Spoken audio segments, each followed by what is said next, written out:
అందరికీ నమస్తే ప్రజలారా. తెలంగాణ ప్రభుత్వము రైతన్నలందరికీ కూడా ఒక భారీ శుభవార్త చెప్పింది. మొత్తం కూడా ప్రతి గ్రామంలో తెలంగాణ రాష్ట్ర వ్యాప్తంగా ఉన్నటువంటి అన్ని గ్రామాల్లో కూడా ఒక కరెంట్ ఆఫీసర్ని పెట్టాలని చెప్పి ప్రభుత్వం ఆలోచన చేస్తుందట. ఇక తెలంగాణలో చూసుకుంటే కనుక 12,000 గ్రామాలకు పైగా గ్రామ పంచాయతీలు ఉన్నాయి కాబట్టి అన్ని గ్రామాల్లో కూడా కరెంట్ ఆఫీసర్లని పెట్టి రైతుల కష్టాలకు చెక్ పెట్టాలి.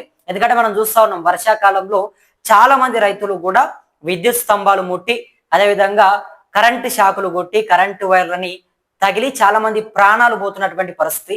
అనేక మంది రైతన్నలని మనం కోల్పోతా ఉన్నాం. కాబట్టి ప్రభుత్వం ఇప్పుడు పూర్తిగా కూడా దాన్ని కొంత అరికట్టే విధంగా రైతన్నల ప్రాణాలని కాపాడుకోవాలి, రైతులకు ఉన్నటువంటి కష్టాలని తీర్చాలి అని చెప్పేసి ప్రభుత్వం కొంత ముందడుగేస్తున్నట్టుగా తెలుస్తుంది.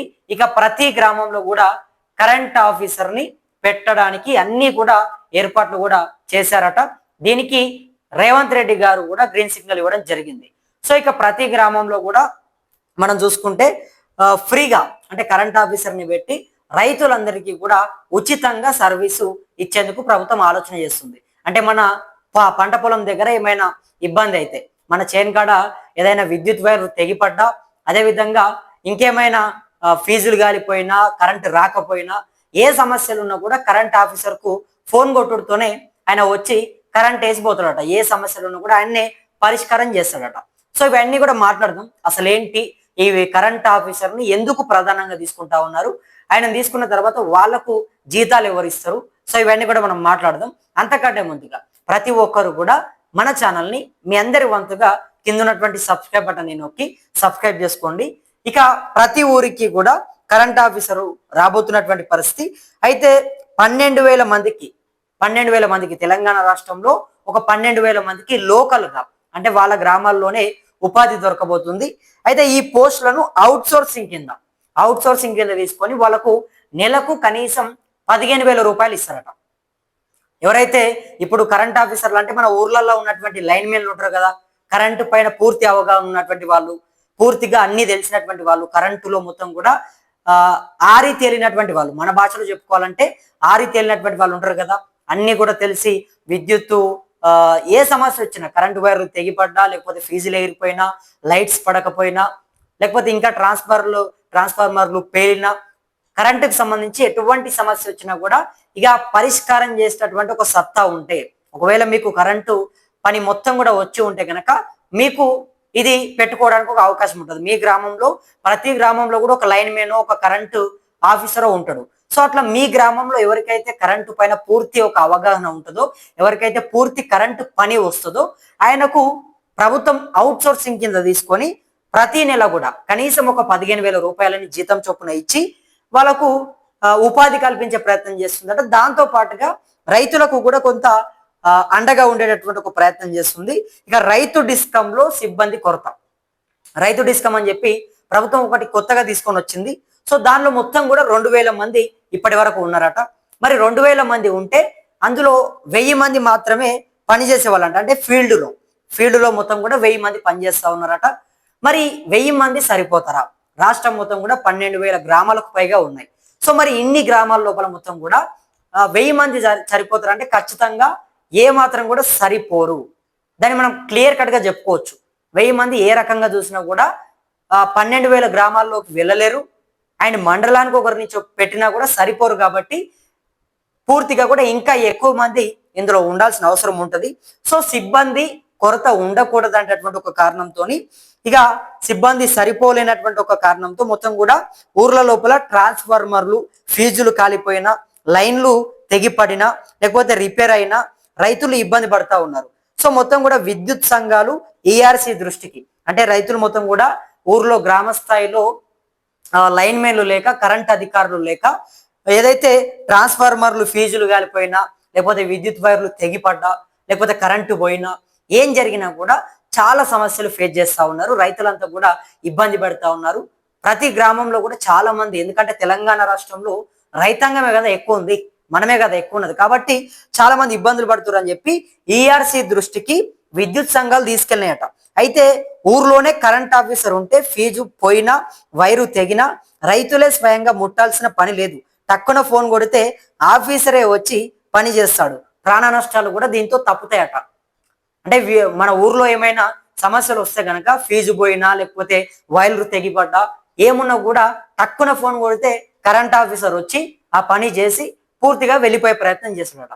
దీంతో చాలా మంది రైతులకు ఇది ఒక శుభవార్త. ఎందుకంటే చాలా మంది ఏం చేస్తూ ఉన్నారంటే రైతులకు కరెంటు పైన అవగాహన లేకపోయినప్పటికీ, రైతులకు ఎందుకంటే అవగాహన ఉండదు, సో అవగాహన లేకపోయినప్పటికీ వాళ్ళు ముందడుగేసి ఆ వైర్లని పెట్టే ప్రయత్నం చేస్తూ ఉన్నారు. కొంత ధైర్యం చేసుకొని పని అయిపోతుంది కావచ్చు అని చెప్పి వైర్లని ముట్టడం చేస్తూ ఉన్నారు.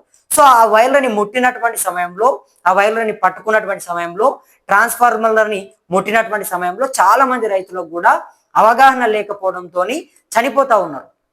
కరెంటు షాకులు తగిలి చాలా మంది చనిపోవడం జరిగింది. ఇప్పటికే తెలంగాణ రాష్ట్ర వ్యాప్తంగా అనేక మంది రైతులు కూడా మనకు దూరమైనటువంటి పరిస్థితి. కాబట్టి రైతులు చనిపోకూడదు.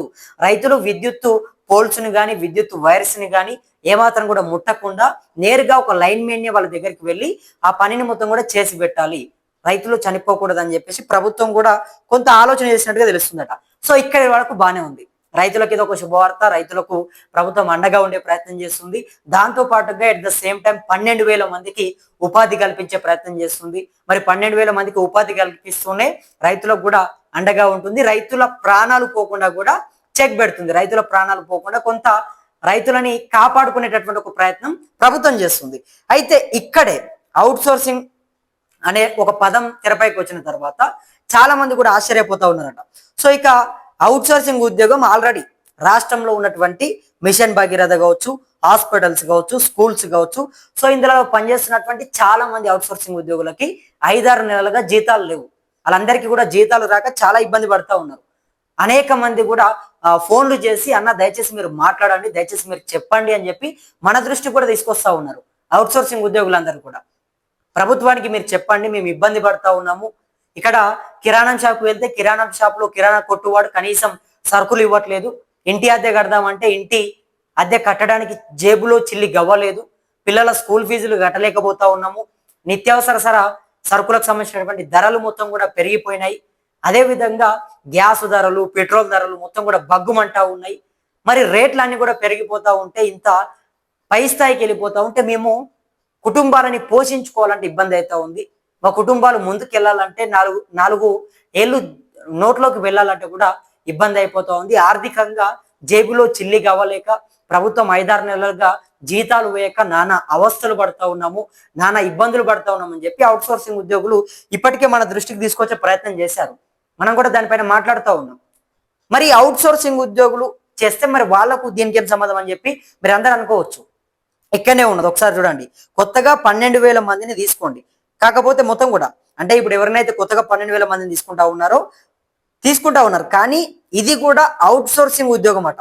ఆల్రెడీ రాష్ట్రంలో ఉన్న మిషన్ భగీరథ వాళ్ళందరూ కూడా ఇబ్బందులు పడతా ఉన్నారు. ఇప్పుడు తీసుకోబోయేటటువంటి 12,000 మంది లైన్ మెన్లు, కరెంట్ ఆఫీసర్లు ఎవరైతే ఉన్నారో వీళ్ళందరినీ కూడా అవుట్ సోర్సింగ్ శాఖ కింద, అవుట్ సోర్సింగ్ కింద తీసుకొని వీళ్ళని ఉపాధి ఇస్తారట వీళ్ళకు. మరి అవుట్ సోర్సింగ్ కింద తీసుకుంటే కనీస వేతనం 15,000 ఇస్తామని చెప్తారు, బానే ఉంది. కానీ మిగతా పరిస్థితి ఏమవుతుంది? ఇప్పుడు ఆల్రెడీ ఉన్నటువంటి అవుట్ సోర్సింగ్ ఉద్యోగులే నానా అవస్థలు పడతా ఉన్నారు, నానా ఇబ్బందులు పడతా ఉన్నారు. మరి ఇప్పుడు కొత్తగా వీళ్ళని 12,000 మంది కరెంటు ఆఫీసర్లని, లైన్ మెన్లని తీసుకొని వాళ్ళని కూడా ఎవరైతే పాత వాళ్ళతో జోడి చేస్తే ఇక కొత్త వాళ్ళు పాత వాళ్ళు ఇద్దరు కలిసి మళ్ళీ ప్రభుత్వం పైన తిరుగుబాటు చూపెట్టాల్సినటువంటి అవసరం ఉంటుంది. ఎందుకంటే ఉన్నటువంటి దాదాపు తెలంగాణ రాష్ట్రంలోని 5 లక్షల వరకు కూడా అవుట్ సోర్సింగ్ ఉద్యోగులు ఉన్నారు. అందరూ కూడా మిషన్ భగీరథలో కానీ, ఆసుపత్రులలో కానీ, స్కూల్స్, పాఠశాలలు అన్నిట్లో చేసినటువంటి అవుట్ సోర్సింగ్ ఉద్యోగులకు జీతాలు రావట్లేదు. వాళ్ళే మొర పెట్టుకుంటా ఉన్నారు, దయచేసి జీతాలు వేయండి అని చెప్పి. ఇప్పుడు మళ్ళీ కొత్తగా 12,000 మందిని తీసుకుంటే వాళ్ళని కూడా అవుట్ సోర్సింగ్ శాఖ కింద పెడితే మరి వాళ్ళు ఖచ్చితంగా పని చేస్తారా? ఖచ్చితంగా విధుల్లోకి వెళ్తారా? ప్రతిరోజు కూడా కరెంటు ఆఫీసర్లకు సంబంధించి వాళ్ళు కరెంటు పని చేస్తారా? రైతులకు అందుబాటులో ఉంటారా? ఎందుకంటే ప్రతి ఒక్కరికి కూడా 1వ తారీఖే జీతం వస్తే కొంత దానిపైన నమ్మకం ఉంటుంది, బాధ్యతగా ఉంటుంది. కానీ జీతాలు వేయకుండా 5-6 నెలలుగా పెండింగ్ లో పెడితే మరి ఇప్పుడు కరెంట్ ఆఫీసర్లను తీసుకున్న తర్వాత వాళ్ళని కూడా అవుట్ సోర్సింగ్ ఉద్యోగుల కిందనే మేము తీసుకుంటామని చెప్పి మీరు చెప్తా ఉన్నారు. మరి వాళ్ళని కూడా అవుట్ సోర్సింగ్ ఉద్యోగుల లేకనే జీతాలు వేయకుండా ఇబ్బంది పెడితే వాళ్ళకు తిక్కరేగి వాళ్ళకు మండితే గనక వాళ్ళు ఏం చేస్తారు? ఇక రైతుల దగ్గరికి రారు, రైతులకు సమస్యలు ఉన్నా పట్టించుకోరు, రైతులు ఫోన్లు చేసినా రెస్పాండ్ గారు. కాబట్టి ప్రతి ఒక్కరికి కూడా 1వ తారీఖు జీతాలు వేసే విధంగా చూడండి. అంటే ఉన్నటువంటి వాళ్ళకు, కొత్తగా తీసుకునేటటువంటి వాళ్ళకు, పాత వాళ్ళకు అందరూ కూడా అవుట్సోర్సింగ్ ఉద్యోగులు వాళ్ళ విధుల్లోకి వచ్చి వాళ్ళ సమయాన్ని ఖచ్చితంగా వాళ్ళ ఉద్యోగాలని సమగ్రతతోని నిజాయితీగా చేయాలంటే, పూర్తిగా కూడా 8 గంటల పనిని ఖచ్చితంగా చేయాలంటే వాళ్ళకి మీరు సమయానికి జీతం వేయాలి. సమయానికి జీతం వేస్తే వాళ్ళకు కూడా దానిపైన కొంత బాధ్యత ఉంటది.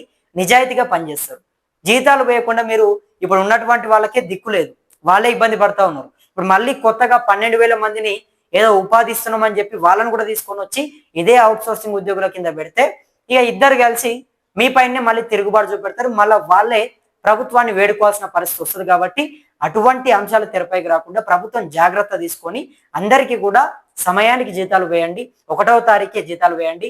మరి ఏది ఏమైనా మొత్తానికైతే తెలంగాణ రాష్ట్రంలో 12,000 మంది అవుట్సోర్సింగ్ కింద లైన్మెన్లందరినీ కూడా, కరెంట్ ఆఫీసర్లందరినీ కూడా తీసుకుంటా ఉన్నారట. మరి దీనికి ప్రధాన కారణమే రైతులందరూ కూడా వర్షాకాలంలో అప్పుడిప్పుడు కూడా వానలు పడ్డప్పుడు అక్కడక్కడ విద్యుత్ వైర్లు తెగిపడి చాలా మందికి ట్రాన్స్ఫార్మర్లలో మొత్తం కూడా ఫీజులు ఎగిరిపోయి రకరకాల విద్యుత్ సమస్యలు వచ్చి చాలా మంది రైతులకు అవగాహన లేకపోయినప్పటికీ కూడా దాన్ని కొంత పరిష్కారం చేద్దాము, సమస్య పరిష్కారం అవుతుందేమని చెప్పి ముందుకెళ్లి విద్యుత్ వైర్లని ముట్టుకొని కరెంటు షాక్ తగిలి చాలా మంది చనిపోతా ఉన్నారు. సో ఇవన్నిటిని కూడా అరికట్టాలి, రైతులను కాపాడుకోవాలి. అదేవిధంగా రైతు డిస్కమ్ అని చెప్పేసి ప్రభుత్వం కొత్తగా ఏర్పాటు చేసిన దాంట్లో కూడా 2,000 మంది ఇప్పటికే పనిచేస్తా ఉన్నారట. అందులో కూడా ఫీల్డ్ లో ఉన్నటువంటిది కేవలం 1000 మంది మాత్రమే ఫీల్డ్ లో ఉన్నారట. మరి 12,000 గ్రామాలకు పైగా తెలంగాణ రాష్ట్రంలో ఉన్నాయి కాబట్టి అవన్నిటికీ ఆ 1000 మంది సరిపోరు. కాబట్టి ఇప్పుడు ప్రతి గ్రామంలో కూడా కరెంట్ ఆఫీసర్ని అయితే పెట్టబోతున్నారట. వారికి నెలకు 15,000 రూపాయలని ప్రభుత్వమే జీతం ఇస్తామని చెప్పి కూడా చెప్తా ఉంది. మరి దీనిపైన మీ అభిప్రాయం ఏంటో కింద కమెంట్ బాక్స్ లో కమెంట్ చేయండి. అదేవిధంగా మీకేమైనా సమస్యలు ఉంటే మీ గ్రామంలో కానీ అధికారులైనా ఎవరైనా మిమ్మల్ని ఇబ్బంది పెడితే, మీకు ఏమైనా కష్టాలు ఉంటే కింద ఉన్నటువంటి నంబర్కి మీరు మెసేజ్ చేయొచ్చు. వాట్సాప్ లో ఒక వీడియో తీసి పెట్టండి. తప్పకుండా మీ అందరి తరపున ప్రభుత్వాన్ని, నాయకులని, పాలకులని అందరినీ కూడా ప్రశ్నించడానికి ఇక్కడ మేము సిద్ధంగా ఉంటాం. కాబట్టి ఏమున్నా కూడా మన దృష్టికి తీసుకొచ్చే ప్రయత్నం చేయండి. తప్పకుండా ప్రజల పక్షాన మీ అందరి తరపున రాష్ట్ర ప్రభుత్వాన్ని ప్రశ్నించే ప్రయత్నం చేద్దాం. అదేవిధంగా మన ఛానల్ని కూడా అందరూ సబ్స్క్రైబ్ చేసుకొని మనకు అండగా ఉంటారని చెప్పి నా మనస్ఫూర్తిగా వేడుకుంటూ నేను మీ కొత్తూరు రమేష్. ధన్యవాదాలు మిత్రులారా.